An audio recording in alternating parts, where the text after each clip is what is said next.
യുക്തിചിന്തയുടേതായിട്ടുള്ള ശാസ്ത്രബോധത്തിൻ്റേതായിട്ടുള്ള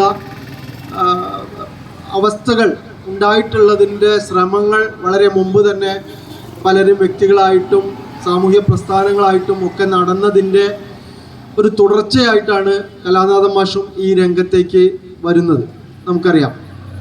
പക്ഷെ കലാനാഥൻ മാഷ് എനിക്ക് തോന്നുന്നു കുറച്ചുകൂടി ആവേശഭരിതമായി തൻ്റെ ജീവിതം കാലം അത്രയും ഈ ഒരു പ്രവർത്തനത്തെക്കുറിച്ച് നല്ല ബോധ്യം, ആ പ്രവർത്തനത്തിൻ്റെ ഒരു പ്രാധാന്യത്തെക്കുറിച്ച് ഒരു ബോധ്യമുണ്ടായി എല്ലാം അതിനുവേണ്ടി സമർപ്പിക്കുന്ന ഒരു മാതൃക, മറ്റുള്ളവർക്കൊക്കെ തന്നെ മാതൃകയാക്കാവുന്ന ഒരു വ്യക്തിത്വമായിട്ടാണ് എനിക്ക് തോന്നിയിട്ടുള്ളത്. പൊതുവെ ഇവിടെ സ്വാഗത പ്രസംഗത്തിലും ഒക്കെ അത് സൂചിപ്പിക്കുകയുണ്ടായി. അങ്ങനെയുള്ള കലാനാഥൻ മാഷുടെ 2ാം ചരമവാർഷിക ദിനമാണ്. അപ്പോൾ എനിക്ക് ആദ്യമായിട്ട് പറയാനുള്ളത്, നമ്മൾ കലാനാഥൻ മാഷുടെ ഇങ്ങനെ ഒരു അനുസ്മരണം എന്നതിലേക്ക് ഉപരി കലാനാഥൻ മാഷ് മുന്നോട്ട് വച്ചിട്ടുള്ള ആശയങ്ങളെ കൂടുതൽ സമൂഹത്തിൽ പ്രസരിപ്പിക്കുക എന്നുള്ള ഒരു ഉത്തരവാദിത്തമാണ് ശരിക്കും നമുക്കൊക്കെ ഉള്ളത്. പക്ഷെ അതിന് പല കാരണങ്ങൾ കൊണ്ടും അതിന് പ്രയാസങ്ങളുണ്ട്. പക്ഷേ ആ പ്രയാസങ്ങളെയൊക്കെ അതിജീവിച്ചുകൊണ്ടാണ് സാമൂഹ്യ പരിഷ്കരണത്തിന് നേതൃത്വം നൽകിയിട്ടുള്ള നേതാക്കന്മാരും പ്രസ്ഥാനങ്ങളും ഒക്കെ തന്നെ മുന്നോട്ട് പോയി നമ്മളിന്ന് നേടിയിട്ടുള്ള, ഇന്ന് നമ്മൾ എന്താണോ അതാക്കിയിട്ടുള്ളത്. അപ്പോൾ ആ ഒരു എതിരുകളോട് ഏറ്റുമുട്ടി ഈ ഒരു സാമൂഹ്യ അവസ്ഥ, അതായത് മാനവ പുരോഗതി എന്ന് പറയുന്ന ഒരു സാമൂഹ്യ അവസ്ഥയിൽ ഈ യുക്തിചിന്തയുടെയും ശാസ്ത്രബോധത്തിൻ്റെയും പ്രാധാന്യം ഉൾക്കൊണ്ട് അത് എല്ലാവരിലും അത് എത്തിക്കാൻ ആവശ്യമായിട്ടുള്ള ഒരു പ്രവർത്തനം നടത്തേണ്ട ഒരു വളരെ നിർണായകമായ ഒരു കാലത്തിലാണ് നമ്മൾ ജീവിക്കുന്നതെന്നാണ് ഞാൻ കരുതുന്നത്. അതായത് നമ്മൾ കുറേ സാമൂഹ്യ പരിഷ്കരണത്തിൻ്റെ ഭാഗമായിട്ട്, നവോത്ഥാന പ്രസ്ഥാനങ്ങളുടെ ഭാഗമായിട്ട് നമ്മൾ കുറേ നേട്ടങ്ങളൊക്കെ നേടി എങ്കിലും ആ നേട്ടങ്ങളൊക്കെ പിറകോട്ടടിക്കുന്ന ഒരു അവസ്ഥയിലാണ് നമ്മളൊക്കെ തന്നെ. ആ പിറകോട്ടടി എന്ന് പറഞ്ഞാൽ എനിക്ക് തോന്നുന്നു നമ്മൾ വളരെ നിഷ്ക്രിയമായി, നിർവികാരമായി അതിനടിമപ്പെട്ടുകൊണ്ട് നമ്മളങ്ങനെ പോയിക്കൊണ്ടിരിക്കുന്നൊരവസ്ഥയാണ് നിലവിലുള്ളത്. അതായത് നമ്മൾ അറിയാതെ നമ്മുടെ ഈ പറയുന്ന ചിന്തകളെയും ഒക്കെ തന്നെ മാറിക്കൊണ്ടിരിക്കുന്ന ഒരവസ്ഥയാണുള്ളത്. അതിൽ പിടിച്ചു നിൽക്കുന്ന കുറച്ച് പേര് ഇപ്പോഴും ഉണ്ട്. അതൊക്കെയാണ് ഇപ്പോൾ ഇവിടെ നമ്മൾ നീലേശ്വര അങ്ങാടിയിൽ കുറച്ച് പേരായിട്ട് നമ്മൾ കാണുന്നതാണ് ഞാൻ വ്യക്തിപരമായിട്ട് ഇതിനെ വിലയിരുത്തുന്നത്. എന്തായാലും ഇത് അപകടകരമായിട്ടുള്ള ഒരു വസ്തുതയാണ് എന്നുള്ളത് കലാനാഥൻ മാഷെ അനുസ്മരിക്കുമ്പോൾ നമ്മൾ കൃത്യമായിട്ട് ബോധ്യപ്പെടേണ്ടതുണ്ട് എന്നുള്ളതാണ് എനിക്ക് ആമുഖമായിട്ട് പറയാനുള്ള ഒരു കാര്യം. അപ്പോൾ അതിൽ നമ്മൾ ഇത് കേവലം ഒരു അനുസ്മരണ പരിപാടിയിൽ ഒതുങ്ങാതെ നമുക്ക് ഈ ഒരു പ്രവർത്തനത്തിൻ്റെ യുക്തിചിന്ത, അതുപോലെ തന്നെ ശാസ്ത്രബോധം സമൂഹത്തിൽ പ്രസരിപ്പിക്കുന്നതിനാവശ്യമായിട്ടുള്ള പ്രവർത്തനങ്ങൾ ഏറ്റെടുക്കേണ്ട ഒരു സമയം അതിക്രമിച്ചിരിക്കുന്നു എന്ന് ഞാൻ ഒന്നുകൂടി ഓർമ്മിപ്പിക്കുകയാണ്. അപ്പോൾ അതിൻ്റെ പ്രവർത്തനങ്ങൾ ഏറ്റെടുക്കുന്നതിനുള്ള ഒരു അവസരമായിട്ട് നമുക്ക് ഈ ഒരു പരിപാടിയെ നമ്മൾ കാണേണ്ടതുണ്ട്. കലാനാഥൻ മാഷോട് നമുക്ക് നീതി ചെയ്യാൻ കഴിയുക അങ്ങനെയാണ് എന്നാണ് ഞാൻ കരുതുന്നത്.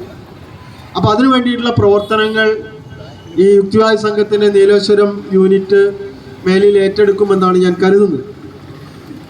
ഞാൻ വ്യക്തിപരമായിട്ട് യുക്തിവാദി സംഘത്തിൻ്റെ പ്രവർത്തകനൊന്നുമല്ല. പക്ഷേ യുക്തിചിന്ത ശാസ്ത്രബോധവുമായി ബന്ധപ്പെട്ടുകൊണ്ടുള്ള പ്രവർത്തനങ്ങളിൽ നിരന്തരം ഏർപ്പെട്ടുകൊണ്ടിരിക്കുന്ന ഒരാളാണ്. ഇപ്പോൾ കലാനാഥൻ മാഷുടെ മരണശേഷം കലാനാഥൻ മാഷ് സമൂഹത്തിന് ചെയ്ത ഈ കാര്യങ്ങളെക്കുറിച്ച് ബോധ്യമുള്ള ഒരാൾ എന്നുള്ള നിലയ്ക്ക് സമാന മനസ്കരായിട്ടുള്ള ആളുകളെ ഉൾക്കൊള്ളിച്ചുകൊണ്ട് നമ്മളിങ്ങനെ ഒരു ഔദ്യോഗികമായിട്ടുള്ള ബോഡി ആയിട്ടൊന്നുമില്ലെങ്കിലും നമ്മൾ കഴിഞ്ഞ ഈ 2 കൊല്ലത്തിനിടയ്ക്ക് കുറേ പരിപാടികൾ ഇത്തരത്തിൽ നമ്മൾ സംഘടിപ്പിച്ചുകൊണ്ടിരിക്കുകയാണ്. എന്തായാലും നമ്മളത് തുടരണം എന്ന് തീരുമാനിച്ചിട്ടുണ്ട്. അതായത് കലാനാഥൻ മാഷോട് നമുക്ക് നീതി ചെയ്യാൻ കഴിയുക അത്തരത്തിലാണ് എന്ന് കരുതുന്ന കുറേ ആളുകൾ നമ്മുടെ സമൂഹത്തിലുണ്ട്. അത്തരത്തിലുള്ള പ്രവർത്തന പരിപാടികൾ നമ്മൾ സമൂഹത്തിൽ നടത്തിക്കൊണ്ടിരിക്കുന്നുണ്ട്. അതിനെ ശക്തിപ്പെടുത്തുക എന്നുള്ളത് വളരെ പ്രധാനപ്പെട്ട ഒരു കാര്യമാണ്. പ്രത്യേകിച്ച് കലാനാഥൻ മാഷ് ഏറെക്കാലം തൻ്റെ ജീവിതം തന്നെ ഒഴിഞ്ഞു വെച്ച ഒരു പ്രസ്ഥാനം എന്നുള്ള രീതിയിൽ യുക്തിവാദ സംഘത്തിന് അതിനൊരു ഉത്തരവാദിത്വമുണ്ട് എന്നാണ് ഞാൻ കരുതുന്നത്.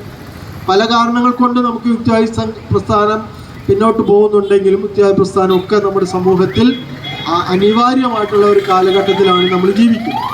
അപ്പോൾ അതിനു വേണ്ടിയിട്ടുള്ള പ്രവർത്തനങ്ങൾ എല്ലാവരും ഏറ്റെടുക്കണമെന്ന് ഞാൻ ആഗ്രഹിക്കുകയാണ്. അതോടൊപ്പം തന്നെ കലാനാഥൻ മാഷ് നമ്മൾ എന്തുകൊണ്ട് കലാനാഥൻ മാഷ് വ്യത്യസ്തനാവുന്നു എന്ന് ചോദിച്ചു കഴിഞ്ഞാൽ കലാനാഥൻ മാഷ് പോലുള്ള വ്യക്തിത്വങ്ങൾ വളരെ കുറവേ നമ്മുടെ സമൂഹത്തിൽ നമുക്ക് അങ്ങനെ നമ്മൾ പരിചയപ്പെട്ടിട്ടുള്ളൂ എന്നാണ് എൻ്റെ വ്യക്തിപരമായിട്ടുള്ള ഒരു ബോധ്യം. കലാമാഷായിട്ട് വളരെ അടുത്ത് പരിചയമുള്ള ഒരാളാണ്. കലാമാഷ കൂടെ ഞാൻ ജോലി ചെയ്തിട്ടുണ്ട് കുറച്ചു കാലം ആ നിലയ്ക്ക്. അതുപോലെ തന്നെ എൻ്റെ അച്ഛൻ്റെ വളരെ അടുത്ത ഒരു സുഹൃത്തായിരുന്നു കലാനാഥൻ മാഷ്.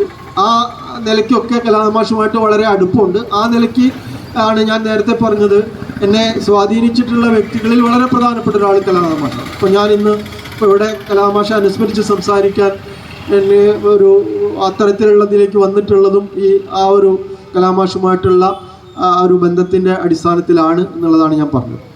അപ്പം കലാനാഥൻ മാഷ് അങ്ങനെ വ്യക്തിപരമായിട്ട് എങ്ങനെയാണ് ഈ ഇത്തരത്തിലേക്ക് ഒരു മാതൃകയാവുന്നത് എന്ന് ചോദിച്ചാൽ, കലാനാഥൻ മാഷിൻ്റെ പേരിനെ അന്വർത്ഥമാക്കുന്ന വിധം ഒരു വ്യത്യസ്തമായിട്ടുള്ള ഒരു വ്യക്തിത്വമായിരുന്നു എന്ന് നമുക്ക് അദ്ദേഹത്തിൻ്റെ ഒരു ജീവിതം പരിശോധിച്ചാൽ നമുക്ക് മനസ്സിലാവും. കലാനാഥൻ മാഷെ പൊതുവിൽ സമൂഹമൊക്കെ അറിയപ്പെടുന്നത് യുക്തിവാദി പ്രസ്ഥാനത്തിൻ്റെ നേതാവ് എന്നുള്ള നിലയ്ക്ക് എന്നതിനേക്കാൾ ഉപരി എനിക്ക് തോന്നുന്നു ഒരു പഞ്ചായത്ത് പ്രസിഡന്റ് എന്നുള്ള രീതിയിൽ കലാനാഥൻ മാഷ് വളരെ അറിയപ്പെടുന്ന ഒരു വ്യക്തിയാണ്. അപ്പോൾ യുക്തിവാദി സംഘത്തിൻ്റെ നേതാവ് എന്നുള്ള അറിയപ്പെടുന്ന അതേപോലെ തന്നെ എനിക്ക് തോന്നുന്നു ഒരു വികസന രംഗത്ത് ഒരു പ്രധാനപ്പെട്ട ഒരു പഞ്ചായത്തിന് നേതൃത്വം നൽകിയ ഒരു പ്രസിഡന്റ് എന്നുള്ള നിലയ്ക്കും കലാനാഥൻ മാഷ് പൊതുവെ അറിയപ്പെടുന്നുണ്ട്. ചിലരൊന്നും യുക്തിവാദി സംഘത്തിലാണെന്നുള്ള നിലയ്ക്കല്ല കലാനാഥൻ മാഷ് അറിയപ്പെടുന്നത്. അപ്പോൾ അതാണ് കലാനാഥൻ മാഷിൻ്റെ ഒരു വ്യത്യസ്തതയായിട്ട് എനിക്ക് തോന്നിയിട്ടുള്ള ഒരു കാര്യം. 1940 കലാനാഥൻ മാഷ് ജനിക്കുന്നത്. കലാനാഥൻ മാഷ് ജനിക്കുന്ന ഒരു പശ്ചാത്തലം എന്ന് പറഞ്ഞാൽ ഈ പറഞ്ഞ പോലെ സാമൂഹ്യ പരിഷ്കരണ പ്രസ്ഥാനങ്ങളൊക്കെ, അതുപോലെ സ്വാതന്ത്ര്യ സമര പ്രസ്ഥാനങ്ങളൊക്കെ വേറൊരുവച്ച് അതിൻ്റെ പ്രവർത്തനങ്ങളൊക്കെ നടന്നുകൊണ്ടിരിക്കുന്ന ഒരു കാലത്താണ് കലാനാഥൻ മാഷ് ജനിക്കുന്നത്. അതിൻ്റെയൊക്കെ ഒരു സ്വാധീനം കലാനാഥൻ മാഷിൻ്റെ ജീവിതത്തെ സ്വാധീനിച്ചിട്ടുണ്ടാവണം, ഉറപ്പാണ്. അതുപോലെ തന്നെ ആ കാലഘട്ടത്തിൻ്റെ ഭാഗമായിട്ടുള്ള നല്ല നിലയ്ക്ക് കലാനാഥൻ മാഷിൻ്റെ കുടുംബവും കലാനാഥൻ മാഷാക്കുന്നതിൽ സഹായിച്ചിട്ടുണ്ട് എന്നുള്ളതാണ് ഞാൻ മനസ്സിലാക്കുന്ന ഒരു കാര്യം. അതോടൊപ്പം തന്നെ വ്യക്തിപരമായി നമ്മൾ പറയുമ്പോൾ ഓരോരുത്തർക്കും ഓരോരുത്തരായിട്ടുള്ള കഴിവുകളുണ്ട്, നമ്മുടെ ജനിതകപരമായിട്ടുള്ള നമ്മുടെ കഴിവുകൾ. അത്തരത്തിലുള്ള ഒരു കഴിവുള്ള ഒരു വ്യക്തിയാണ്. ആ കഴിവിനെ പരമാവധി സമൂഹ നന്മയ്ക്ക് വേണ്ടി പ്രയോജനപ്പെടുത്താൻ കഴിഞ്ഞ ഒരു വ്യക്തി എന്നുള്ള രീതിയിൽ കലാനാഥൻ മാഷ് ജനിച്ച് വളർന്ന ആ ഒരു സാമൂഹ്യ പശ്ചാത്തലം കൂടി കലാനാഥൻ മാഷിയുടെ പ്രവർത്തനത്തിന് സഹായിച്ചിട്ടുണ്ട് എന്നാണ് ഞാൻ കരുതുന്നത്. അപ്പം എന്താ വെച്ചാൽ ആ കാലയളവ് കൂടി ഒരു ഭാഗം.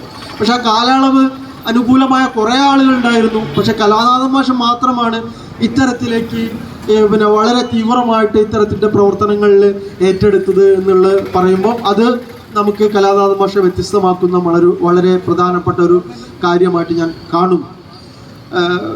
കലാനാഥൻ മാഷെ കുറിച്ച് പറയുമ്പോൾ നമ്മൾ മനസ്സിലാക്കേണ്ട ഒരു കാര്യം എന്താ വെച്ചാൽ, ഈ പറഞ്ഞ സാമൂഹ്യ പരിഷ്കരണ പ്രസ്ഥാനങ്ങളൊക്കെ പ്രവർത്തിച്ചിട്ടുണ്ട് എന്നൊക്കെ പറയുമ്പോൾ പോലും ഈ ഒരു യുക്തിവാദി സംഘത്തിൻ്റെ പ്രവർത്തകൻ എന്നുള്ള നിലയിൽ ഏറെ അംഗീകാരമൊന്നും കിട്ടാതിരുന്ന ഒരു കാലത്താണ് കലാനാഥൻ മാഷ് ഈ പ്രവർത്തനത്തിൻ്റെ നേതൃത്വ നിലയിലേക്ക് വരുന്നത്.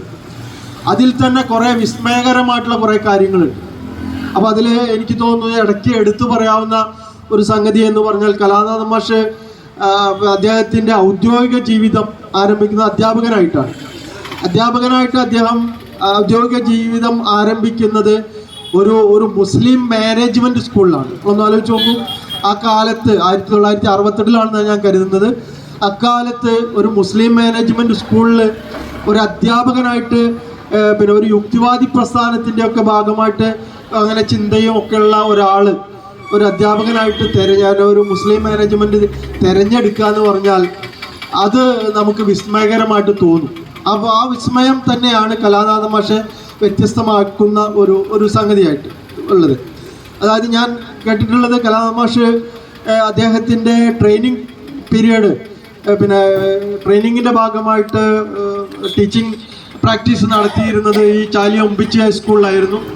അപ്പോൾ ഒമ്പിച്ചി ഹൈസ്കൂളിലെ ഈ ടീച്ചിങ് പ്രാക്ടീസിന് പോയ സമയത്ത് പിന്നെ അദ്ദേഹത്തിൻ്റെ പ്രവർത്തനം ബോധ്യപ്പെട്ട് അന്ന് അവിടുത്തെ പിന്നെ പ്രധാന അധ്യാപകനായിരുന്ന ഒമ്പിച്ചി ബാവമാഷുണ്ട്. ഒമ്പിച്ചി ബാവമാഷ് പിന്നെ അന്നത്തെ കാലത്ത് പിന്നെ ദേശീയ അധ്യാപക അവാർഡ് നേടിയിട്ടുള്ള അധ്യാപകനായിരുന്നു. അദ്ദേഹം കലാമാഷോട് പറഞ്ഞതായിട്ട് കലാമാഷ് പറഞ്ഞിട്ടുണ്ട്. പിന്നെ ഇത് കഴിഞ്ഞാൽ, അതായത് പ്രാക്ടീസ് കഴിഞ്ഞാൽ ഇങ്ങോട്ട് തന്നെ വരണം എന്ന് കലാമാഷോട് ഈ ബിച്ച് ബാവമാഷ് പറഞ്ഞിരുന്നു. അതായത് കലാമാഷയുടെ ഒരു അധ്യാപകൻ എന്നുള്ള രീതിയിൽ, ഒരു ശാസ്ത്രാധ്യാപകൻ എന്നുള്ള രീതിയിൽ കലാനാഥ മാഷ കഴിവ് തിരിച്ചറിഞ്ഞ ഒരു പ്രധാന അധ്യാപകൻ എന്നുള്ള നിലയ്ക്ക് ആണ് സാർ അങ്ങനെ പറഞ്ഞത്. പക്ഷേ പിന്നെ ഈ ഒഴിവ് വന്നു. പിന്നെ അധ്യാപക ജോലിക്ക് തിരഞ്ഞെടുക്കാൻ വേണ്ടിയിട്ട് കലാമാഷ പേര് നിർദ്ദേശിച്ചപ്പോൾ അവരുടെ മാനേജ്മെൻറ്റിൽ ചില എതിർപ്പുകളൊക്കെ ഉണ്ടായിരുന്നു അത്ര. ഈ പറഞ്ഞ പോലെ കലാമാഷ അന്ന് തന്നെ ഈ പറഞ്ഞ പിന്നെ രാഷ്ട്രീയ പ്രസ്ഥാനത്തിൻ്റെ, കമ്മ്യൂണിസ്റ്റ് പ്രസ്ഥാനത്തിൻ്റെ ഭാഗമായിട്ടുള്ള പ്രവർത്തനങ്ങളൊക്കെ ഇടപെട്ടിരുന്ന ഒരാളാണ്. അത് സ്കൂൾ വിദ്യാഭ്യാസ കാലം മുതൽ തന്നെ ഞാൻ പറഞ്ഞല്ലോ, നമ്മൾ ഓരോ വ്യക്തിയുടെയും ഒരു സ്വാഭാവികമായിട്ടുള്ള ഒരു കഴിവുണ്ട്. ആ കഴിവിൻ്റെ അടിസ്ഥാനത്തിൽ കലാമാഷ് ഗണപതി ഹൈസ്കൂളിലാണ് ഹൈസ്കൂൾ വിദ്യാഭ്യാസം നേടിയത്. അന്ന് തന്നെ സ്കൂൾ ലീഡറായിട്ട് പ്രവർത്തിച്ചിട്ടുണ്ട്. അപ്പം ആ സ്കൂൾ ലീഡറായിട്ട് പ്രവർത്തിക്കാനുള്ള കാരണം എന്ന് വെച്ചാൽ ആ കഴിവുള്ളത് കൊണ്ടാണ്, നേതൃത്വപരമായിട്ടുള്ള കഴിവുള്ളതുകൊണ്ടാണ്. അപ്പോൾ അങ്ങനെയുള്ള പ്രവർത്തനമൊക്കെ നടത്തി വരുന്ന സമയത്താണ് ഈ തൊഴിലിന് വേണ്ടിയിട്ട് വരുന്നത്. അപ്പോൾ അദ്ദേഹത്തെ നിർദ്ദേശിച്ചത്, അദ്ദേഹത്തിൻ്റെ ഒരു കഴിവിനെ കുറിച്ച് ബോധ്യപ്പെടുത്തി കൊടുത്തത് അന്ന് ആ മാനേജ്മെൻറ്റിൻ്റെ ഭാഗമായിരുന്ന അന്നത്തെ പ്രധാനാധ്യാപകനായിരുന്ന ബിജു ബാവമാഷാണ്. ബിജു ബാവമാഷ് പറഞ്ഞത്, നമ്മൾ ഒരു അധ്യാപകനെയാണ് നമ്മളിവിടെ തിരഞ്ഞെടുത്തത്, ഒരു മികച്ച അധ്യാപകനെയാണ് നമുക്ക് സ്കൂളിലേക്ക് വേണ്ടത്. ആ അർത്ഥത്തിൽ നമുക്ക് തിരഞ്ഞെടുക്കാൻ പറ്റുന്ന ഏറ്റവും മികച്ച ആളാണ് അയാൾ. വേറെയുള്ള അദ്ദേഹത്തിൻ്റെ മേഖലയൊന്നും നമ്മൾ പരിശോധിക്കേണ്ട കാര്യമില്ല എന്നുള്ള അർത്ഥത്തിൽ തികച്ചും മുസ്ലിം ഭൂരിപക്ഷമുള്ള ഒരു പ്രദേശത്തേക്ക് ഏറ്റവും കൂടുതൽ മുസ്ലിം കുട്ടികൾ, അധ്യാപകർ, രക്ഷിതാർത്ഥികളൊക്കെ തന്നെ മുസ്ലിങ്ങളായിട്ടുള്ള സ്ഥലത്താണ് കലാനാഥ മാഷ് ഇങ്ങനെയുള്ള ഒരാൾ അവിടെ പിന്നെ അധ്യാപകനായിട്ട് ചേരുന്നത് എന്നുള്ളതാണ് നമ്മൾ മനസ്സിലാക്കേണ്ട. വളരെ ഒരു വ്യതിരിക്തമായിട്ടുള്ള ഒരു വ്യക്തിത്വം എന്നുള്ള രീതിയിൽ നമ്മൾ കലാനാഥ മാഷെ കാണേണ്ടതായിട്ട് എനിക്ക് തോന്നിയിട്ടുള്ളത്. ഞാനും കുറച്ച് കാലം, ഒരു 3 കൊല്ലം, 2 കൊല്ലത്തോളം ഞാൻ ആ സ്കൂളിൽ ഞാൻ ജോലി ചെയ്തിട്ടുണ്ട്. അപ്പോൾ എനിക്ക് ആ സ്കൂളിൻ്റെ ഒരു പശ്ചാത്തലത്തെക്കുറിച്ച് എനിക്കറിയാം. എൻ്റെ അച്ഛനും അവിടുത്തെ അധ്യാപകനായിരുന്നു. അപ്പം അതാണ് അതിനെ പറ്റി. അപ്പം ഈ പറഞ്ഞ കലാനാഥ മാഷ് യുക്തിവാദി സംഘം തുടങ്ങുമ്പോൾ കോഴിക്കോട് നിന്നാണ് അതിൻ്റെ ഒരു അഡ്ഹോക്ക് കമ്മിറ്റിയൊക്കെ രൂപീകരിക്കുന്നത്. ആ കമ്മിറ്റി രൂപീകരിച്ച് ആദ്യത്തെ ആക്ടിങ് സെക്രട്ടറി ആയിട്ട് തിരഞ്ഞെടുക്കുന്നത് കലാനാഥ മാഷയാണ്. ആ ഒരു സാഹചര്യത്തെക്കുറിച്ച് കലാമാഷ് പറഞ്ഞിട്ടുണ്ട്. അതായത് അന്ന് ഈ പറയുന്ന ഇങ്ങനെ കോഴിക്കോട് വെച്ച് യുക്തിവാദി സംഘത്തിൻ്റെ ഒരു യോഗം ചേരുന്നുണ്ടെന്ന് കലാനാഥ മാഷോട് ആരോ പറഞ്ഞു. കലാമാഷ് ഇങ്ങനെ കമ്മ്യൂണിസ്റ്റ് പ്രസ്ഥാനത്തിൻ്റെ ഭാഗമായിട്ടൊക്കെ ക്ലാസ് എടുക്കാനൊക്കെ പോയിക്കൊണ്ടിരിക്കുന്ന സമയത്ത് ആളാണെന്ന് മനസ്സിലാക്കി അദ്ദേഹത്തെ അതിൽ പങ്കെടുക്കാൻ വേണ്ടി ആരോ പറഞ്ഞ് അങ്ങനെ അറിയിപ്പ് കിട്ടി. മാഷ് കോഴിക്കോട് ഏതോ ഒരു ഹോട്ടലിൻ്റെ മുറിയിൽ വെച്ചിട്ടാണ് അത്ര, ലോഡ്ജിൻ്റെ മുറിയിൽ വെച്ചിട്ടാണ് അത്ര യോഗം നടന്നത്. അപ്പോൾ അവിടെ മാഷ് പങ്കെടുക്കാം. പക്ഷെ മാഷ് കുറച്ച് വൈകിപ്പോയത്ര. വൈകിയപ്പോൾ ആ ഹാള് ചെറിയൊരു മുറിയായിരുന്നു, അധികം ആളൊന്നുമില്ല. മാഷ് പുറത്തുനിന്ന് ജനൽ കൂടിയാണ് ആ യോഗത്തിൽ കാണുന്നതെന്നാണ് പറയുന്നത്, ഉള്ളിൽ ഇരിക്കാൻ സ്ഥലമില്ലാത്തതുകൊണ്ട്. അപ്പോൾ അങ്ങനെ ഈ ചർച്ചയൊക്കെ നടക്കുമ്പം സ്വാഭാവികമായിട്ട് കലാമാഷ് അന്ന് തന്നെ നല്ല വായനയൊക്കെ ഉള്ള ആളായിരുന്നു. സ്വാഭാവികമായിട്ട് ഇതിൽ താല്പര്യപ്പെട്ട് അവിടെ പോയി. അന്ന് കോഴിക്കോട്ടേക്ക് പോകുക എന്ന് പറഞ്ഞാൽ ഇന്നത്തെ പോലെ എളുപ്പമൊന്നുമല്ല, ഫോണില്ല, യാത്രയ്ക്കും വലിയ ബുദ്ധിമുട്ടുള്ള സ്ഥലമാണ്. ഇപ്പോൾ കോഴിക്കോട്ടേക്ക് അന്ന് നമ്മൾ പോകുക എന്ന് പറഞ്ഞാൽ വലിയ ദൂരമുള്ള ഒരു സ്ഥലത്തേക്ക് പോണ പോലെ തന്നെയുള്ള ഒരു ഫീലുള്ള ഒരു സമയമാണ്. പക്ഷെ അവിടെ അങ്ങനെയുള്ളൊരു യോഗത്തിൽ നിർബന്ധമായി പങ്കെടുക്കാൻ വേണ്ടിയിട്ട് കലാമാഷ് പോവുകയാണ്. അപ്പോൾ അന്ന് ചർച്ചയ്ക്കിടയിൽ വളരെ ഗൗരവമുള്ള ചില കാര്യങ്ങളൊക്കെ കലാമാഷും ചർച്ചയിൽ ഉന്നയിച്ചു. അങ്ങനെ ഇരിക്കുമ്പോൾ കലാമാഷ് അങ്ങനെ അന്ന് ആർക്കും അങ്ങനെ വലിയ പരിചയമൊന്നുമില്ല. പക്ഷെ ചർച്ചയിലൊക്കെ ഉന്നയിച്ചതിൻ്റെ അടിസ്ഥാനത്തിൽ ഇയാൾ തരക്കേടില്ലല്ലോ എന്ന് മനസ്സിലാക്കിയിട്ടാണ് കലാനാഥ മാഷ് അന്ന് സെക്രട്ടറി ആയിട്ട് തിരഞ്ഞെടുക്കുന്നതായിട്ടാണ് മാഷുടെ അന്നത്തെ ഒരു അനുഭവം മാഷ് പറയുന്നത്. അപ്പോൾ അന്നു മുതലാണ് കലാനാഥ മാഷ് ഈ യുക്തിവാദി സംഘത്തിൻ്റെ ഒരു പ്രവർത്തകനായിട്ട് വരുന്നത്. അപ്പോൾ അതിന് ശേഷമാണ് യുക്തിവാദി സംഘം, അതിൻ്റെ കാര്യങ്ങളൊക്കെ നിങ്ങൾക്ക് അറിയാവുന്നതുകൊണ്ട് ഞാൻ ദീർഘകാലം യുക്തിവാദി സംഘത്തിൻ്റെ സെക്രട്ടറി ആയിട്ടും പ്രസിഡൻ്റായിട്ടും. അപ്പം നമ്മൾ ഇന്നൊക്കെ നമുക്കിപ്പോൾ ഒരു സംഘടന എന്ന് പറയുമ്പം യുക്തിവാദി സംഘത്തെ മാറ്റി നിർത്തി മറ്റു സംഘടനകൾ, പുരോഗമന പ്രസ്ഥാനത്തിൻ്റെ ഭാഗമായിട്ടുള്ള ഏത് സംഘടന പറയുകയാണെങ്കിലും നമുക്ക് കുറച്ച് ആളുകളൊക്കെ എന്തായാലും ഉണ്ടാവും നമുക്ക് ഇതാക്കി. പക്ഷെ അന്നത്തെ കാലത്ത് ഇത് ഇപ്പോൾ യുക്തിവാദി സംഘം എന്ന് പറഞ്ഞാൽ തന്നെ യു എന്ന് കേൾക്കുമ്പോഴേക്ക് തന്നെ ആളുകൾ തിരിഞ്ഞു നടക്കുന്ന ഒരു കാലത്ത് അതിൻ്റെ പ്രവർത്തകനായിട്ട് വളരെ ദൂരമൊക്കെ കലാമാഷ് ഒറ്റയ്ക്ക് ഈ യാത്ര ചെയ്ത് പ്രസംഗിക്കാനൊക്കെ പോയ കഥകളൊക്കെ നമ്മൾ കേട്ടിട്ടുണ്ട്. അപ്പം അന്ന് പല ദൂരം. അപ്പോൾ അന്നത്തെ കാലത്ത് നമ്മൾ മനസ്സിലാക്കേണ്ടത് ഇന്നത്തെ പോലെ യാത്രാ സൗകര്യമൊന്നും ഇല്ലാത്ത ഒരു കാലത്ത്. അപ്പോൾ അതൊക്കെ ഈ പറയുന്ന ഒരു പ്രസ്ഥാനത്തെ അത്രത്തോളം, ഇതിൻ്റെ ഒരു പ്രാധാന്യത്തെ അത്രത്തോളം ബോധ്യപ്പെട്ടതിൻ്റെ അടിസ്ഥാനത്തിലാണ് മാഷിക്ക് അങ്ങനെ പ്രവർത്തിക്കാൻ കഴിഞ്ഞത്. ഇന്ന് നമുക്ക് എത്ര പേർക്ക് അങ്ങനെ പ്രവർത്തിക്കാൻ കഴിയും എന്നുള്ളതും നമ്മൾ സ്വയം നമ്മളോട് തന്നെ ചോദിക്കേണ്ടതായിട്ടുണ്ട് എന്നുള്ളതാണ് എനിക്ക് പറയാനുള്ളത്. അതായത് കലാമാഷ് വ്യക്തിപരമായിട്ട് എന്തെങ്കിലും നേട്ടം ഉദ്ദേശിച്ചിട്ടല്ല, സമൂഹത്തിന് ഈ പറയുന്ന ഒരു ആശയം പ്രസരിപ്പിക്കുന്നതിലൂടെ ഉണ്ടാകുന്ന നേട്ടത്തെ ബോധ്യപ്പെട്ടുകൊണ്ടാണ് സ്വയം അതിനു വേണ്ടിയിട്ട് മാഷ് ഒഴിഞ്ഞു വെക്കുക എന്ന് നമ്മൾ പറയാറുണ്ടല്ലോ, എന്ന പോലെ പ്രവർത്തിച്ചിട്ടുള്ളത്. അപ്പോൾ അതാണ് മാഷെ വ്യത്യസ്തമാക്കുന്ന ഒരു വളരെ പ്രധാനപ്പെട്ട ഒരു സംഗതിയായിട്ട് പറയാനുള്ളത്. അതുപോലെ തന്നെ യുക്തിവാദി സംഘത്തിൻ്റെ ഒരു യോഗമൊക്കെ ഇങ്ങനെ പറയുമ്പം അതും ഈ പറഞ്ഞ പോലെ ഭയങ്കരമായിട്ട് മതവിശ്വാസവും ഈശ്വരവിശ്വാസവും ഒക്കെ ഉള്ള ഒരു സമൂഹത്തിൽ അതിനെതിരെ ഉള്ള ഒരു പ്രസംഗമൊക്കെ നടത്തുമ്പോൾ സ്വാഭാവികമായിട്ടും സംഭവിക്കാവുന്ന ഒരു സംഗതിയെക്കുറിച്ച് അറിയാം. അങ്ങനെയുള്ള പല സംഗതികളും മാഷ് പ്രസംഗിച്ച യോഗങ്ങളിലൊക്കെ പലതും ഉണ്ടായിട്ടുണ്ട്.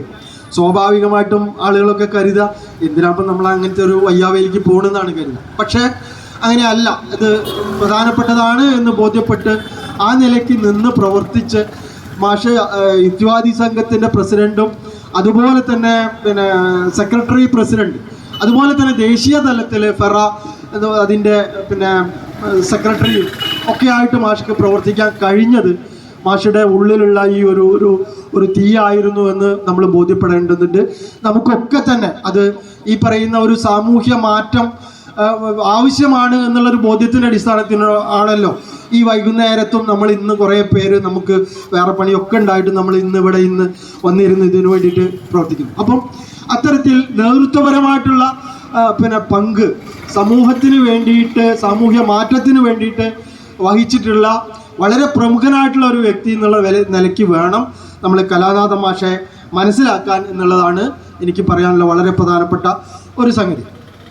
അതോടൊപ്പം തന്നെ വളരെ ഇതായിട്ട് നമുക്ക് ഒരു വൈരുദ്ധ്യമായിട്ട് നമുക്ക് തോന്നാൻ കഴിയുന്ന ഒരു സംഗതി എന്ന് പറയുന്നത് ശരിക്കും പുരോഗമന പ്രസ്ഥാനങ്ങൾ ഒക്കെ തന്നെ ഈ യുക്തിവാദി സംഘത്തിൻ്റെ ഭാഗമായിട്ടുള്ള ചിന്തകളും പ്രവർത്തനങ്ങളും ഒക്കെ ഉണ്ടാവേണ്ടതാണ്.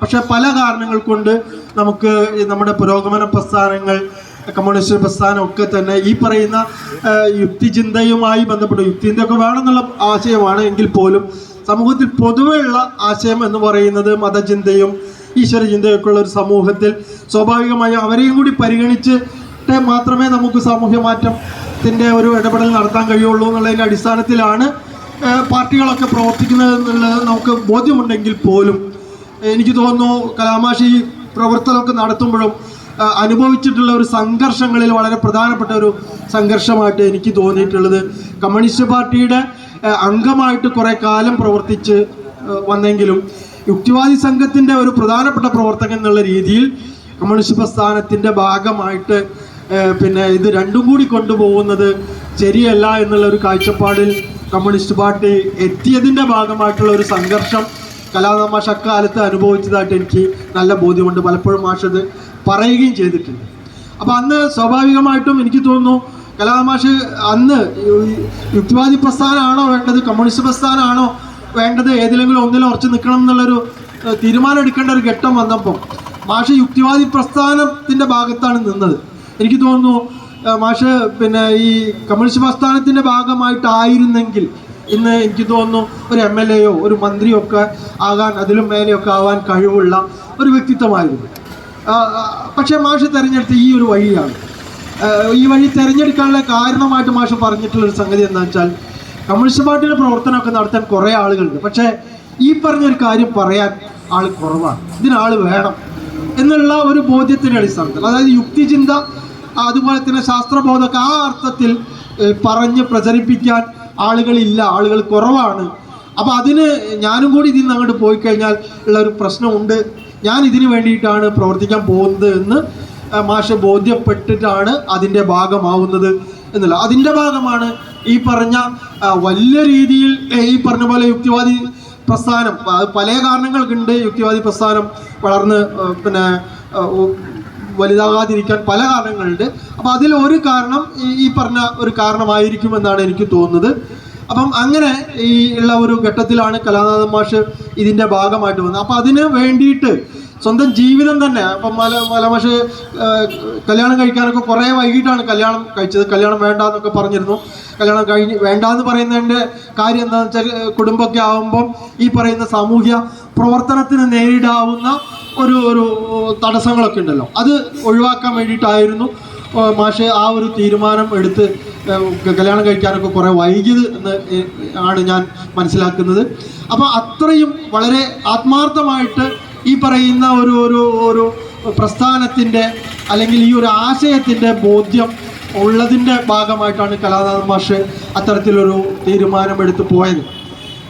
അത് എന്തായാലും എനിക്ക് തോന്നുന്നു, ഞാൻ കേരളത്തിൽ മൊത്തം ഈ പറഞ്ഞ യുക്തിവാദി പ്രസ്ഥാനത്തിൻ്റെ ഒരു അവസ്ഥയെക്കുറിച്ചൊന്നും ഞാൻ അങ്ങനെ വിശദമായിട്ടൊന്നും പരിശോധിച്ചില്ല. എന്നാലും കലാനാഥൻ മാഷിൻ്റെ ഒരു സ്വാധീനം എന്തായാലും ഈ പറയുന്ന പുരോഗമന ചിന്തയിൽ, യുക്തിചിന്ത പൊതുവിൽ നമുക്ക് ഇപ്പം കുറവാണ് സമൂഹത്തിൽ എങ്കിൽ പോലും അതിനെയൊക്കെ കുറേ ആളുകളിൽ തന്നെയെങ്കിലും അത് ഉണ്ടാവാനൊക്കെ സഹായിച്ചിട്ടുള്ള ഒരു ഘടകത്തിൽ വളരെ പ്രധാനപ്പെട്ട ഘടകം കലാനാഥൻ മാഷ് എന്നെടുത്ത തീരുമാനവും ആണ് എന്നുള്ള കാര്യത്തിൽ എനിക്ക് സംശയമൊന്നുമില്ല. അത് ആണ് അതിൽ വളരെ പ്രധാനപ്പെട്ട ഒരു സംഗതി. അതുപോലെ തന്നെ മറ്റൊരു വളരെ പ്രധാനപ്പെട്ട സംഗതി എന്ന് പറഞ്ഞാൽ ഈ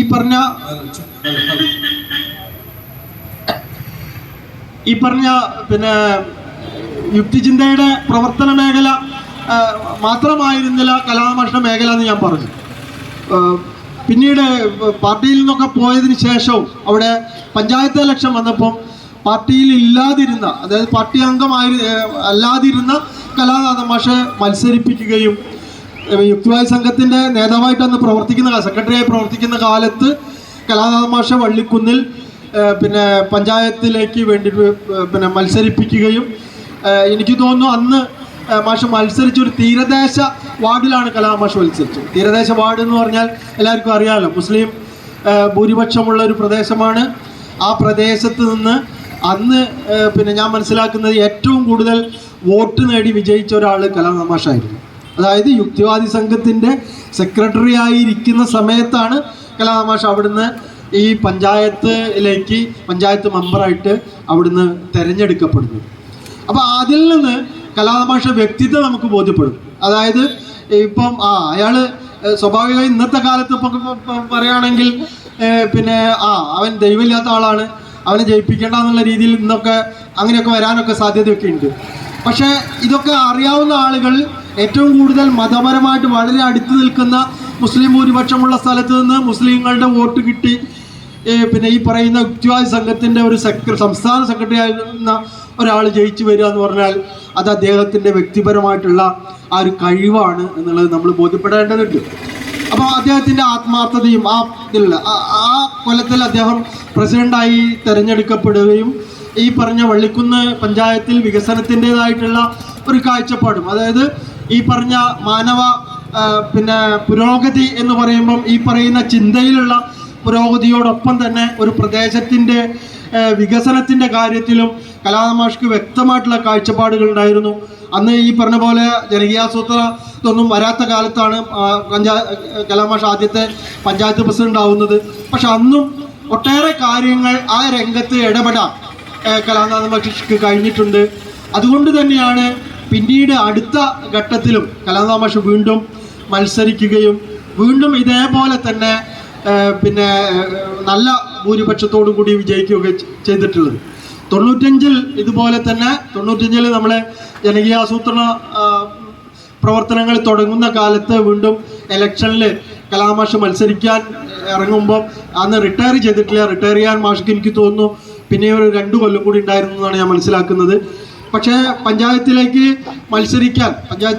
മത്സരിക്കാൻ വേണ്ടിയിട്ട് പാർട്ടി ആവശ്യപ്പെട്ടപ്പോൾ മാഷ് എടുത്ത ഒരു തീരുമാനം എനിക്ക് 2ഉം കൂടി കൊണ്ടുപോകാൻ ബുദ്ധിമുട്ടായിരിക്കും എന്നുള്ളതിൻ്റെ അടിസ്ഥാനത്തിൽ മാഷ് വോളണ്ടറി റിട്ടയർമെൻറ്റ് വാങ്ങുകയായിരുന്നു. അതായത് എടുക്കുന്ന ജോലിയോട് 100% ആത്മാർത്ഥത പുലർത്താൻ വേണ്ടിയിട്ടുള്ള ഒരു പ്രവർത്തനം എന്നുള്ള നിലയ്ക്കും കൂടിയാണ് ആ ഒരു തീരുമാനം എടുത്തതെന്നാണ് ഞാൻ മനസ്സിലാക്കുന്നത്.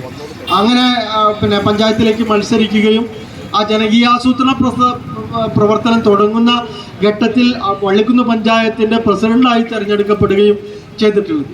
അപ്പം അത് പറയുമ്പം കലാമാഷയുടെ മറ്റൊരു പിന്നെ എന്താ പറയുക മുഖമാണ് നമുക്ക് പഞ്ചായത്തുമായി ബന്ധപ്പെട്ട് നമുക്ക് ബോധ്യപ്പെടുക. ഞാൻ കലാമാഷ കൂടെ ജനകീയാസൂത്രണവുമായി ബന്ധപ്പെട്ടുകൊണ്ട് പഞ്ചായത്തിൻ്റെ പ്രവർത്തനത്തിൽ നേരിട്ട് ഭാഗവക്കായ ഒരാൾ എന്നുള്ള നിലയ്ക്ക് കലാമാഷയുടെ ആ രംഗത്തുള്ള ഒരു പ്രവർത്തന വൈഭവത്തെക്കുറിച്ച് എനിക്ക് നല്ല ബോധ്യമുണ്ട്. അപ്പോൾ എന്താ കാര്യം ചോദിച്ചാൽ, അന്ന് ഈ ജനകീയാസൂത്രണ പ്രസ്ഥാനം തുടങ്ങുന്നതിൻ്റെ മുന്നത്തെ ഒരു 5 കൊല്ലക്കാലം പിന്നെ കുറച്ച് പഞ്ചായത്തുകളെ തിരഞ്ഞെടുത്തുകൊണ്ട് CDSൻ്റെ നേതൃത്വത്തിൽ ഈ പറയുന്ന പ്രവർത്തനങ്ങൾക്ക് വേണ്ടിയിട്ടുള്ള ഒരു ആമുഖ പ്രവർത്തനം PLDP പഞ്ചായത്ത് എന്നുള്ള രീതിയിൽ നടത്തിയിരുന്നു.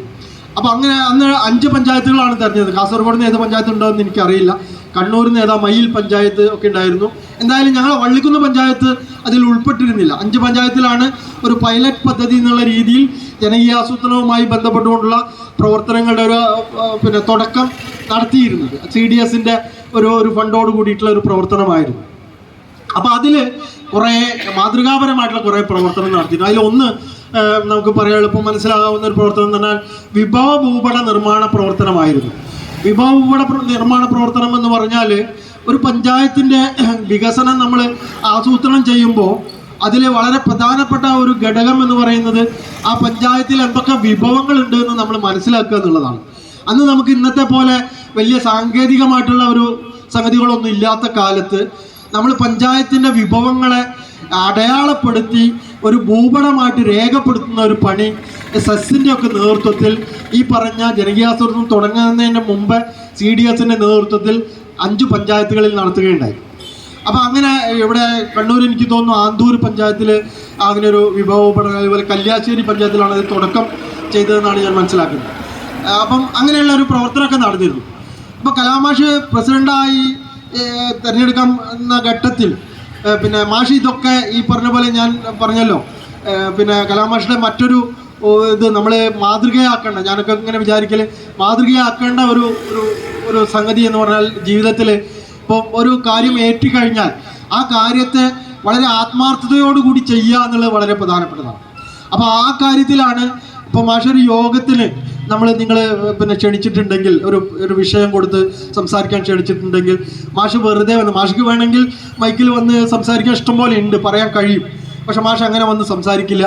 മാഷ് കൃത്യമായിട്ട് വരുന്നതിന് മുമ്പേ അതുമായി ബന്ധപ്പെട്ടുള്ള കാര്യങ്ങളൊക്കെ പഠിച്ച് നോട്ട് തയ്യാറാക്കി മാത്രമേ മാഷ് അതിൽ വന്ന് കൃത്യമായി രേഖകൾ വെച്ചിട്ടാണ് മാഷ് സംസാരിക്കുക. അത് എല്ലാവർക്കും ഇല്ലാത്ത ഒരു കാര്യമായിട്ടാണ് എനിക്ക് പൊതുവെ തോന്നിയിട്ടുള്ളത്. എന്താ വെച്ചാൽ നമ്മളിപ്പോൾ ഒരു യോഗത്തിന് പോകണം, അതും ഈ പറഞ്ഞ പോലെ അടുത്തൊന്നും ആവില്ല, വളരെ ദൂരമാവും, യാത്ര ചെയ്ത് പോകണം. പക്ഷെ അതിലിടയ്ക്ക് ഉറക്കമൊഴിഞ്ഞിട്ട് പോലും ഇങ്ങനെ നോട്ടെടുത്ത് കാര്യങ്ങളൊക്കെ ചെയ്തതായിട്ട് എനിക്ക് നേരെ അനുഭവം ഉണ്ട്. കലാമാഷക്ക് ശോഭയടുത്തേക്ക് കുറച്ചും കൂടി കാര്യത്തിൽ പറയാൻ പറ്റും. അപ്പോൾ അത് ഒരു മാതൃകാപരമായ സംഗതി. അതായത് വെറുതെ ഇങ്ങനെ മൈക്കിൻ്റെ മുന്നിൽ വന്ന് എന്തെങ്കിലുമൊക്കെ പറയാമെന്നുള്ളതിലുപരിയായിട്ട് പറയുന്ന കാര്യങ്ങൾ കൃത്യമാവുക, അതിനുവേണ്ടി ഞാനൊരു ഗൃഹപാഠം ചെയ്യേണ്ടതുണ്ട് എന്നുള്ളൊരു ബോധ്യത്തിൻ്റെ അടിസ്ഥാനത്തിൽ പഠിച്ചു പറയുക എന്നുള്ളത് വളരെ പ്രധാനപ്പെട്ടതാണ്. അപ്പം നല്ല വായന, അപ്പം പത്രം എന്ന് പറഞ്ഞാൽ കുറേ പത്രങ്ങൾ മാഷ് വീട്ടിൽ, അന്ന് നമുക്ക് ഇന്നത്തെ പോലെ സോഷ്യൽ മീഡിയ അങ്ങനെയുള്ള സംവിധാനങ്ങളൊന്നും ഇല്ലല്ലോ, ഫോണില്ല, പത്രങ്ങളാണ് പ്രധാനപ്പെട്ടത്. അപ്പം എല്ലാ പത്രങ്ങളും കൃത്യമായിട്ട് വായിക്കുകയും മാഷ് വീട്ടിൽ പോയാൽ നമുക്ക് ബോധ്യപ്പെടുന്നൊരു കാര്യം, നിങ്ങൾ വെറുതെ ഇങ്ങനെ മാഷ് ഇരിക്കുന്ന മുറിയിൽ പോയൊന്ന് ഏതെങ്കിലും ഒരു പത്രം അല്ലെങ്കിൽ ഒരു മാസിക ഒന്ന് എടുത്ത് വെറുതെ ഒന്ന് മറച്ചു നോക്കൂ. അതിൽ മാഷ് അത് വായിച്ചതിൻ്റെ ഒരു അടയാളം നിങ്ങൾക്ക് ആ പത്രത്തിൽ ആ മാസികയിൽ നിങ്ങൾക്ക് കാണാൻ പറ്റും. പ്രധാനപ്പെട്ട സംഗതിയൊക്കെ അടിയിൽ അടിവരയിട്ട് ടിക്ക് ചെയ്ത് ഇമ്പോർട്ടൻ്റ് എന്ന് എഴുതി വെച്ച് അങ്ങനെയൊക്കെ ഇപ്പോഴും മാഷുടെ വീട്ടിൽ ഞാൻ ഇപ്പോഴും ഇടയ്ക്കൊക്കെ പോകുന്നതാണ്. അവിടെ ഈ പത്രങ്ങളൊക്കെ ഇപ്പോഴും ഉണ്ട്, അതൊക്കെ നോക്കിയാൽ നമുക്ക് ബോധ്യപ്പെടും. അപ്പം അങ്ങനെ നല്ല ഗൃഹപാഠം ചെയ്ത് പഠിച്ച് പറഞ്ഞിരുന്ന ഒരു വ്യക്തി എന്നുള്ള നിലയ്ക്ക് പിന്നെ ഈ കാര്യങ്ങളൊക്കെ നടക്കാൻ പോകുന്ന കാര്യങ്ങൾ എന്തൊക്കെയാണെന്ന് ബോധ്യപ്പെട്ട് എനിക്കറിയാം വികസന പിന്നെ രേഖയുമായി ബന്ധപ്പെട്ടുകൊണ്ട് വിഭവ ഭൂപട നിർമ്മാണവുമായി ബന്ധപ്പെട്ടുകൊണ്ട് പിന്നെ പഞ്ചായത്തിലേക്ക് തിരഞ്ഞെടുത്ത ആ പ്രാവശ്യം ഒരു ദിവസം രാവിലെ ഞാൻ എന്തോ കാര്യത്തിന് മാഷെ വിളിച്ചപ്പം മാഷ് പറഞ്ഞു ഞാൻ കണ്ണൂരേക്ക് പോവാണ്. അപ്പം ചോദിച്ചപ്പം പറഞ്ഞതെന്താ വെച്ചാൽ കണ്ണൂർ ആന്തൂര് അന്ന് ഈ വിഭവ ഭൂപടവുമായി ബന്ധപ്പെട്ടിട്ടുള്ള ഒരു ട്രെയിനിങ് പരിശീലനം നടക്കുന്നു. അപ്പോൾ കലാമാഷ് ഇത് എങ്ങനെയോ അറിയാണ്, പത്രത്തിലൂടെയോ എന്തോ അറിയാണ് അതിൻ്റെ തലേദിവസം. അപ്പോൾ പിറ്റേ ദിവസം അതിന് വേണ്ടി പുറപ്പെടുകയാണ്. അന്ന് ഗംഗാരം മാഷ വിളിച്ചു, ഞാനും കൂടി വരണ്ടിക്ക് കാണണം എന്ന് പറയുകയാണ്. അങ്ങനെ മാഷ ഇവിടേക്ക് വരികയാണ്. ഇവിടെ പോയിട്ട് അതൊക്കെ പഠിച്ച് കൃത്യമായിട്ട് രേഖയാക്കി വരികയാണ് നാട്ടിലേക്ക്. അതുപോലെ തന്നെ കല്യാശ്ശേരി പഞ്ചായത്തിൽ ഒരു തോട്, ജനകീയമായ ഒരു തോട് നിർമ്മിച്ച് ഒരു പ്രവർത്തനം ഉണ്ടായിരുന്നു. അന്നും കലാമാഷ് അത് കാണാനും അത് മനസ്സിലാക്കാനൊക്കെ ഇവിടെ വന്നിട്ടുണ്ട്. എനിക്ക് തോന്നുന്നു അന്നൊന്നും കലാമാഷ് ആരെങ്കിലും കൂടെ കൂട്ടിയതായിട്ട് എനിക്കറിയില്ല. കൂട്ടാതിരിക്കാൻ കാരണം ആരും വരാത്തത് കൊണ്ടൊന്നാവില്ല. പിന്നെ വന്ന് അവരെയും കൂടി ബുദ്ധിമുട്ടിക്കേണ്ട, മാത്രമല്ല മാഷ് പെട്ടെന്ന് എടുക്കുന്ന തീരുമാനങ്ങളാണ്. അപ്പോൾ അയാളെ ബുദ്ധിമുട്ടിക്കണമെന്ന് വിചാരിച്ചിട്ടായിരിക്കും മാഷ് സ്വന്തം തന്നെ തീരുമാനം എടുത്ത് വളരെ ബുദ്ധിമുട്ടി യാത്ര ചെയ്ത് വന്ന് ഇതൊക്കെ പഠിച്ച് ഇതിൻ്റെ ഭാഗമായിട്ടാണ് കലാതമാഷ് വള്ളിക്കുന്നിൽ ഈ പറഞ്ഞ ഒരു വികസനത്തിൻ്റെ ഒരു അടയാളപ്പെടുത്തൽ. എനിക്ക് തോന്നുന്നു ലോകത്തെമ്പാടും പല വിദേശ രാജ്യങ്ങളിൽ നിന്നുള്ള ആളുകൾ പോലും ഞങ്ങളുടെ വള്ളിക്കുന്നിൻ്റെ ആ ഒരു വികസന രേഖ ഉണ്ടാക്കിയതുമായി ബന്ധപ്പെട്ടുള്ള കാര്യങ്ങൾ പഠിക്കാൻ വന്നിട്ടുണ്ട്. നമ്മളൊക്കെ അതിൻ്റെ ഭാഗമായിട്ടുണ്ട്. അപ്പോൾ അത്തരത്തിലേക്ക് അറിയപ്പെടാൻ കാരണം വേറെ ആരെങ്കിലും ആണെന്ന് വള്ളിക്കുന്നിൻ്റെ പഞ്ചായത്ത് പ്രസിഡന്റ് ആയിരുന്നെങ്കിൽ ഇങ്ങനെ ആവില്ല എന്ന് എനിക്ക് ഉറപ്പാണ്. അപ്പോൾ അത്രയും ദീർഘവീക്ഷണത്തോടു കൂടി വളരെ ആത്മാർത്ഥമായിട്ട് കഠിന പ്രയത്നം ചെയ്യാനുള്ള ഒരു കഴിവും ആത്മാർത്ഥതയൊക്കെ ഉള്ള ഒരു വ്യക്തിത്വമായിരുന്നു കലാമാഷ്. ഞാൻ പറഞ്ഞു വരുന്നത് ഈ യുക്തിചിന്ത, ശാസ്ത്രബോധം എന്നുള്ള കാര്യത്തിൽ മാത്രമല്ല, ഏത് മേഖലയിലും അത്തരത്തിലുള്ള ഒരു കാര്യം ഏൽപ്പിച്ചു കഴിഞ്ഞാൽ അതിനു വേണ്ടിയിട്ട് കൈമൈ മറന്ന് പ്രവർത്തിക്കുക എന്നുള്ളതായിരുന്നു മാഷുടെ ഒരു വ്യക്തിത്വത്തിൻ്റെ വളരെ സവിശേഷമായിട്ടുള്ള ഒരു സംഗതി. അതിൻ്റെ ഭാഗമാണ് കേരളത്തിലെ എല്ലാ പഞ്ചായത്തുകളിലും ഇന്നും മാതൃകയാക്കാവുന്ന ഒരു വികസന രേഖ എന്ന് പറയുന്ന സാധനം. ഞാനൊക്കെ അതിൻ്റെ ഭാഗമായിട്ടുള്ള ആളാണ്. ഒരു ചെറിയ പണിയൊന്നുമില്ല. മാത്രമല്ല അന്ന് ഈ വികസന രേഖയ്ക്ക്, ഇന്നിപ്പോൾ എല്ലാവർക്കും വികസന രേഖ എന്താണെന്ന് അറിയാം. പക്ഷെ അന്ന് വികസന രേഖയ്ക്ക് ഒരു മാതൃകയില്ല. മാതൃക ഉണ്ടാക്കാൻ പോകുന്നത് വള്ളിക്കുന്ന് പഞ്ചായത്തിലാണ്. CDS ഈ കാര്യം ആലോചിച്ചപ്പം വള്ളിക്കുന്ന് പഞ്ചായത്തിനെ തിരഞ്ഞെടുക്കാൻ കാരണം എനിക്ക് ഉറപ്പുണ്ട് കലാതമാഷാണ് വള്ളിക്കുന്ന് പഞ്ചായത്തിൻ്റെ പ്രസിഡന്റ് എന്ന് അറിഞ്ഞതുകൊണ്ട് മാത്രമാണെന്ന് എനിക്ക് ഉറപ്പിച്ച് പറയാൻ കഴിയും. അതുകൊണ്ടാണ് വളരെ മാതൃകാപരമായിട്ട് ഉള്ള ഒരു വികസന രേഖ അന്ന് തയ്യാറാക്കാൻ വള്ളിക്കുന്ന് പഞ്ചായത്തിന് കഴിഞ്ഞത്. മാത്രമല്ല അതിനെ തുടർച്ചയായിട്ടുള്ള കുറേ വികസന പ്രവർത്തനങ്ങൾ നമ്മൾ ആസൂത്രണം ചെയ്ത രീതിയിൽ അല്ലെങ്കിൽ വിഭാവനം ചെയ്ത